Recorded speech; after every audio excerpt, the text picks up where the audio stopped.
So there's a lot of misunderstanding about the role of assessors and how they affect the property tax that homeowners pay. When someone hears the term assessor, they seem to think of a scary figure reaching for their wallet. Not so. Assessors don't set tax rates. Assessors don't chase tax dollars. An assessor is interested in fairly determining property values, and they take great pride in it. Property tax is determined by a simple formula. Assessors only affect one of these variables, the value. And they do so with incredible accuracy. Assessors aren't tax collectors or even tax setters.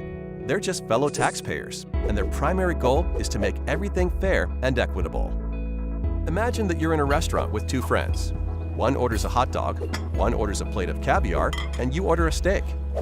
The waiter comes to the table with a total bill of $100, but he doesn't know how much each of you should pay. If everyone paid the same amount, the guy who ordered the caviar might be happy. But what about the guy who ordered the hot dog? Enter assessors. The food is your property. Just like these meals, some people's property is worth more than others. And it's the assessor's job to determine how much each property is worth. That's it. So in the same way the value of these menu items would need to be determined, an assessor places value on properties to ensure fairness and equity. After the assessor determines the value of each property, local governing bodies will set their budgets for the coming year. They set the tax rate in order to produce the dollars needed for their budgets. The value of a property does not affect the amount of property tax needed.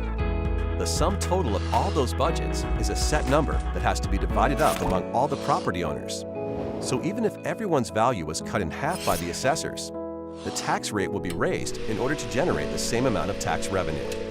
The assessors don't determine the taxes you pay. They just determine the values of properties to keep everything as fair and equitable as possible. When you notice a change in your property's assessed value, that change is the result of a never-ending quest for fairness and accuracy. Assessors are graded on their performance, so there is a detailed system to get accurate valuations. First, the assessor looks at similar properties that have sold, their sale prices, and the terms and conditions of each sale. That's the reason your home won't just be compared to the place next door. Studying things like square footage, age, and location helps assessors determine how comparable another property is to yours. Even seemingly small details, like an extra bathroom or finished basement, can result in significant differences in value in two otherwise identical homes. Assessors maintain a thorough database of real estate information to make this process as precise as possible. Changes in value are typically the result of local real estate market sales or major changes to a property. Remodel a kitchen or finish your basement, and your property's value could increase. When you see your home's assessed value, you can rest assured that the number has not been drawn out of a hat, nor generated with anything but equity and accuracy in mind. Long story short, assessors are here to help, not trying to hinder. Their focus is accurate values, not tax collection. The only things an assessor chases are fairness and equity, and they take great pride in it.